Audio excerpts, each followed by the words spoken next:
नमस्कार बच्चों, आप सभी का आपके अपने YouTube चैनल अपनी देव एकेडमी में स्वागत है। भारतीय राष्ट्रीय आंदोलन एक बहुत ही महत्वपूर्ण श्रृंखला चल रही है।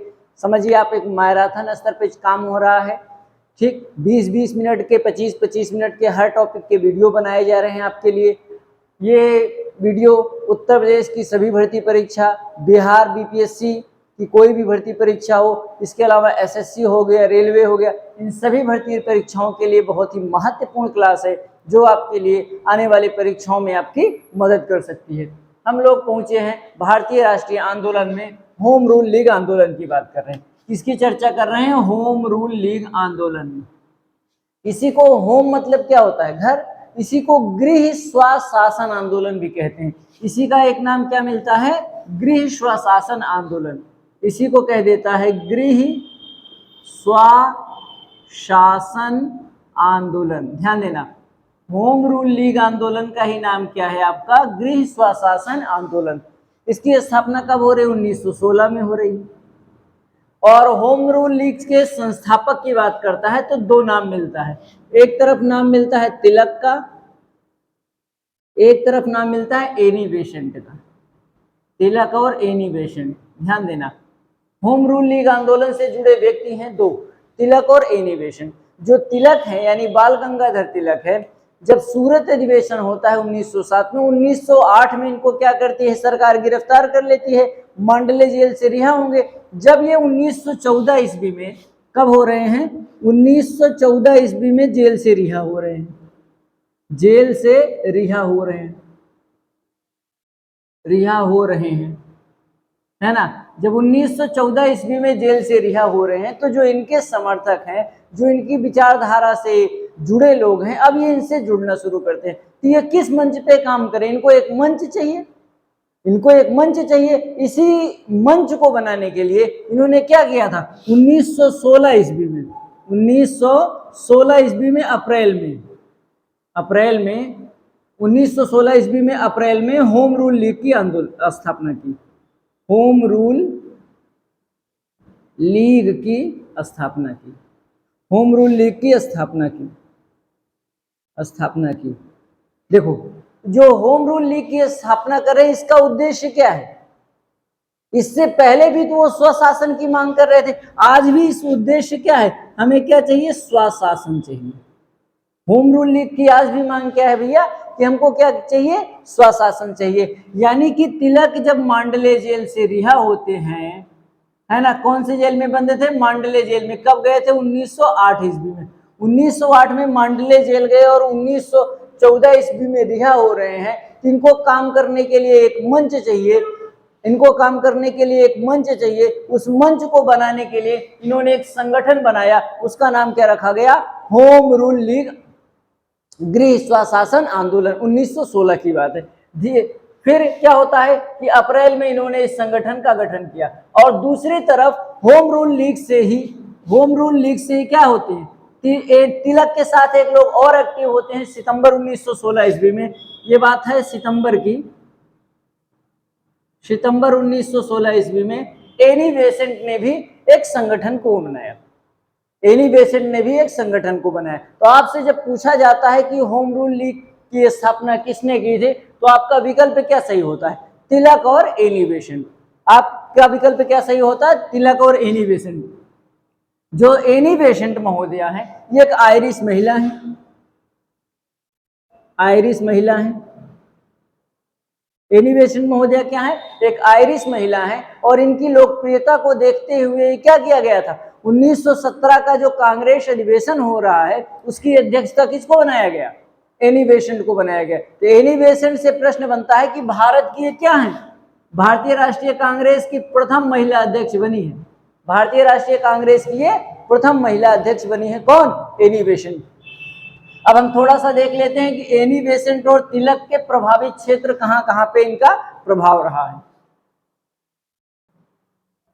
देखिए, जो दो व्यक्ति इसमें जुड़े हैं, एक तिलक की बात करते हैं। जो तिलक हैं, ये भाई 28 तारीख को अप्रैल में 1916 में बना रहे हैं क्या? होम रूल का गठन कर रहे हैं।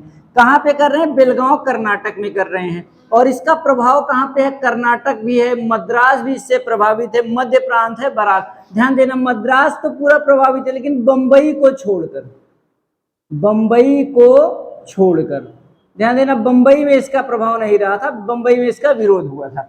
अच्छा, इन्होंने क्या किया था? होम रूल लीग के प्रचार प्रसार के लिए 2 पत्रिकाओं में पूरी भूमिका निभाई थी। उसमें आपके तिलक के पत्र, एक मराठा पत्र है और केसरी। तो मराठा और केसरी किसके पत्र हैं? तिलक के हैं। मराठा और केसरी किसके पत्र हैं? तिलक के पत्र हैं। जो होम रूल लीग संगठन बना है उसका क्या करते थे लोग? प्रचार प्रसार करते थे। आइए एनी बेसेंट की ध्यान दें। एनी बेसेंट अभी आपसे हमने चर्चा किया, एक आयरिश महिला है।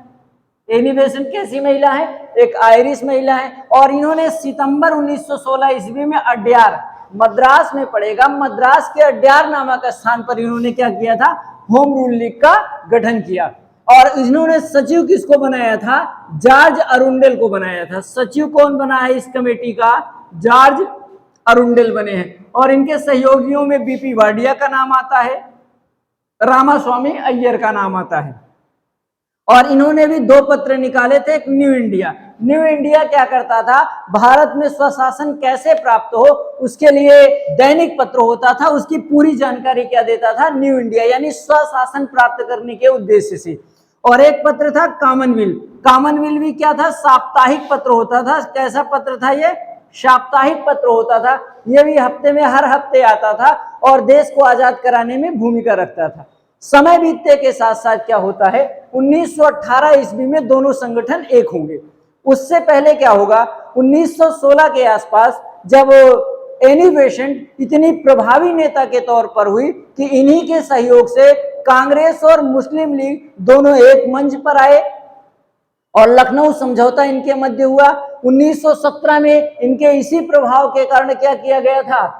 इनको अध्यक्ष बना दिया गया था। किसका? भारतीय राष्ट्रीय कांग्रेस की प्रथम महिला अध्यक्ष बनी थी। भारतीय राष्ट्रीय कांग्रेस की प्रथम महिला अध्यक्ष कौन बनी थी? यही एनी बेसेंट ही बनी थी, है ना।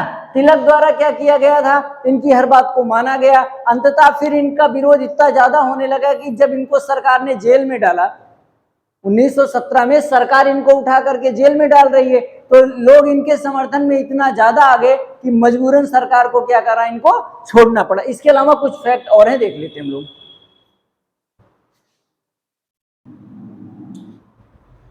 अच्छा, एक प्रश्न और इसमें बनता है कि तिलक बाल गंगाधर तिलक ने मई 1917 ईस्वी में कहा नासिक में कहा होम रूल लीग की पहली वर्षगांठ मनाई गई।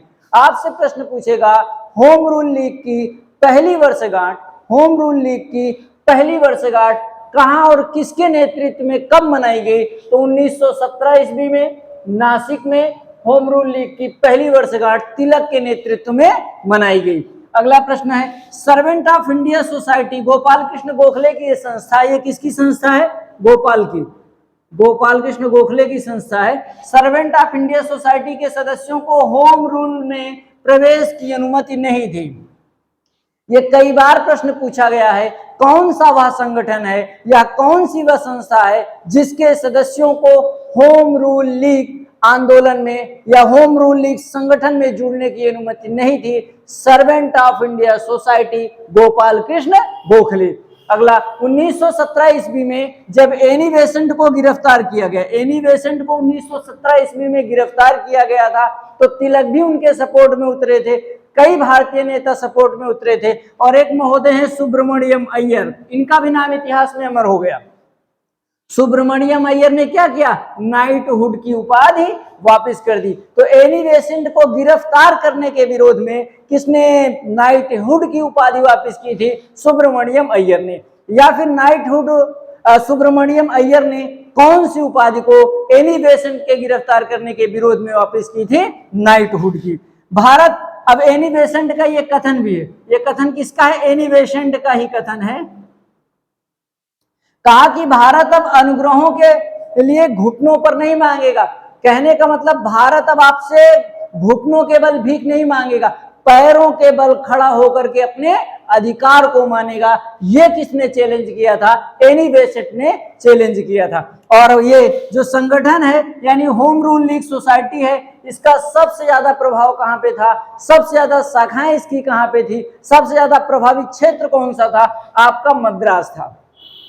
इस समय आप सब लोग समझ रहे हैं कि विश्व युद्ध चल रहा है, होम रूल लीग द्वारा इतना विरोध किया जाएगा, इसके अलावा अन्य संगठन भी विरोध कर रहे हैं। अब 1917 ईस्वी में इसी चीज को ध्यान रखने के लिए, इसी चीज को ध्यान में करके एक कमेटी बनाई जाएगी, उसका नाम क्या होगा?